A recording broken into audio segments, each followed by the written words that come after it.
नमस्ते दोस्तों, स्वागत है आप सभी का हमारी यूपीएससी चैनल सीवी और 360 में। आज हम लोग मुद्रास्फीति को आगे पढ़ने के मुद्रास्फीति की गणना कैसे किया जाता है, मुद्रास्फीति की गणना, मुद्रास्फीति के कारण, मुद्रास्फीति की गणना कैसे किया जाता है, सब हम आज पढ़ने वाले हैं।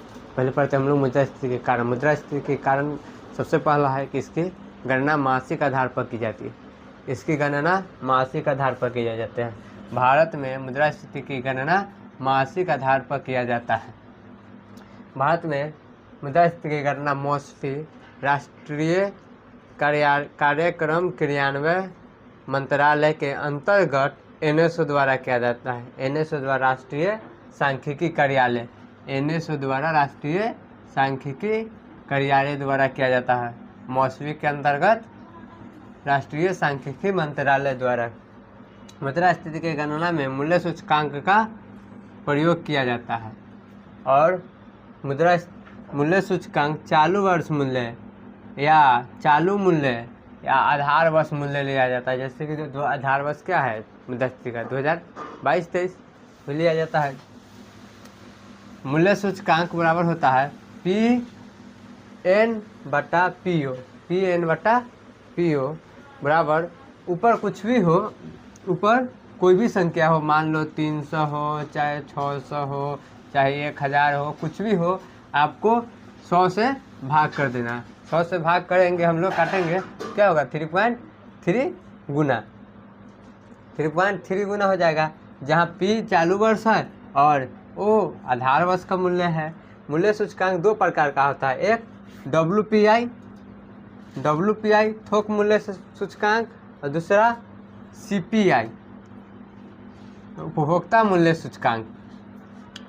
उत्पादन हम करते हैं, मान लीजिए उत्पादन हम किसी वस्तु का करते हैं तो हमारा लागत होगा थोक मूल्य सूचकांक। उत्पादन करने के बाद वस्तु किसको देंगे, थोकरा को देंगे, जो कहते हैं ना होलसेलर को देंगे। होलसेलर फिर खुदरा विक्रेता को देगा, खुदरा विक्रेता जो ग्राहक होगा, उपभोक्ता कंज्यूमर को देगा। वस्तु थोक मूल्य सूचकांक उतार चढ़ाव इसमें होता रहता है। सूचकांक में WPI होता है और वस्तु और सेवा क्रय मूल्य उपभोक्ता मूल्य सूचकांक उतार चढ़ाव इसमें भी होता रहता है, CPI। लिख लीजिए, आगे हम लोग देखते हैं फिर से। पहले वाला लिख लीजिएगा, बाद में अब आगे हम लोग पढ़ते हैं थोक मूल्य सूचकांक। थोक मूल्य सूचकांक की इसके दो प्रकार पढ़ना है, एक WPI और एक CPI। थोक मूल्य सूचकांक पढ़ते हैं WPI। इसकी गणना भी मासिक आधार पर किया जाता है। इसकी गणना भी मासिक आधार पर किया जाता है, मासिक आधार पर किया जाता है। इसके आंकड़े आर्थिक सलाहकार कार्यालय द्वारा प्रकाशित किया जाता है। इसके आंकड़े आर्थिक सलाहकार कार्यालय द्वारा प्रकाशित किया जाता है। आर्थिक सलाहकार में पूछे, मंत्रालय पूछे तो वाणिज्य एवं उद्योग मंत्रालय पूछेंगे। अगर मंत्रालय पूछे तो वाणिज्य और उद्योग मंत्रालय बोलेंगे। और विभाग पूछे तो DPIIT बोलेंगे, DPIIT या आंतरिक व्यापार एवं उद्योग संवर्धन विभाग, department for promotion of industry and internet trade. कार्यालय पूछेंगे तो आर्थिक सलाहकार कार्यालय, आर्थिक सलाहकार कार्यालय, क्योंकि यहाँ यही वाला ना आ जाएगा, यहाँ पे आर्थिक सलाहकार कार्यालय। WPI का गणना का वर्ष 2011-12 था, जिसे अब बदलकर 2022-23 कर दिया गया है। 2011-12 था, जिसे बदलकर 2022-23 कर दिया गया है। WPI में केवल वस्तु शामिल होता है, सेवा नहीं शामिल होता, केवल वस्तु शामिल होता है, केवल वस्तु शामिल होता है, सेवा नहीं। वर्तमान में WPI में बास्केट मतलब टोकरी, एक टोकरी है, उसमें बास्केट में 697 वस्तु शामिल है, 697 वस्तु शामिल है।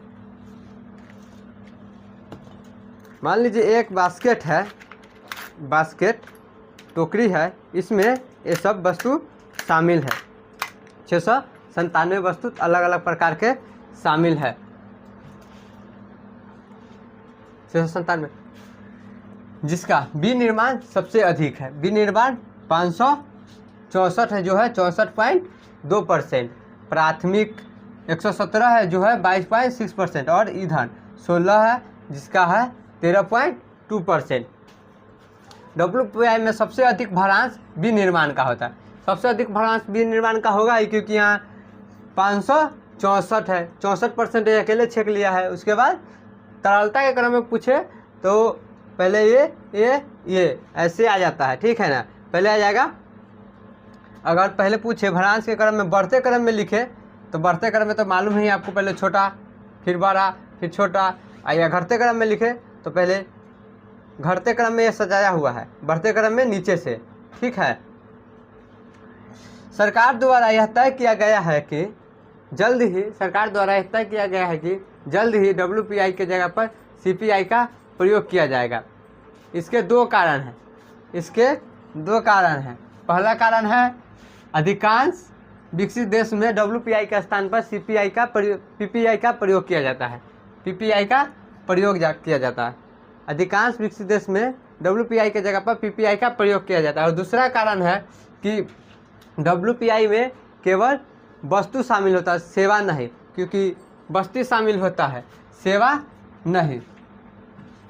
यह सेवा को प्रदर्शित नहीं करता है, जबकि देश में GDP में सबसे अधिक योगदान लगभग 55% WPI में सेवा क्षेत्र प्रदर्शित करता है। लगभग 55% क्षेत्र WPI में सेवा क्षेत्र प्रदर्शित करता है। इसीलिए इसका दो कारण, महत्वपूर्ण कारण है, लिख लीजिए। आगे इसके बाद हम लोग फिर आगे देखते हैं इसका PPI CPI। आगे हम लोग देखते हैं PPI, उत्पादन मूल्य सूचकांक, क्योंकि दूसरा हम लोग, पहला WPI है, दूसरा PPI पढ़ना है। PPI उत्पादक थोक, पहले उत्पादन होगा, किसी भी चीज़ का पहले उत्पादन होगा, फिर थोक जो होलसेलर होगा, जिसको हम लोग होलसेलर बोलते हैं, होलसेलर को देगा, वो खुदरा को देगा, तब तो उत्पादन के पास आएगा ना, उपभोक्ता के पास। उत्पादक, थोक, खुदरा और उपभोक्ता, यह उत्पादन मूल्य में होने वाली परिवर्तन की गणना करता है। उत्पादन मूल्य में होने वाली परिवर्तन है, उतार चढ़ाव बढ़ाव कम बेस को गणना करता है। इसमें वस्तु और सेवा दोनों शामिल होता है। अब WPI और CPI में अंतर देखते हैं। तो WPI में क्या है, WPI में पहला अंतर तो यही आ जाता है कि इसमें केवल वस्तु शामिल होता है, और जबकि PPI में वस्तु और सेवा दोनों शामिल होता है। पहला तो अंतर यही हो गया। दूसरा अंतर क्या हो गया? दूसरा अंतर हो गया कि WPI में थोक मूल्य सूचकांक पर निकाला जाता है। WPI की गणना थोक मूल्य के आधार पर निकाला जाता है, जबकि PPI का गणना उत्पादन मूल्य पर किया जाता है। उत्पादन, जितना उत्पादन हुआ है उसी हिसाब से किया जाता है। दूसरा हो गया, केवल WPI में केवल वस्तु शामिल होता है और CPI में वस्तु और सेवा दोनों शामिल होता है। आज के लिए बस इतना ही। आगे हम लोग पढ़ेंगे, इसके आगे हम लोग CPI UPI पढ़ेंगे, कल पढ़ेंगे। आज के लिए इतना ही। क्लास अच्छा लगा हो तो लाइक शेयर जरूर करें।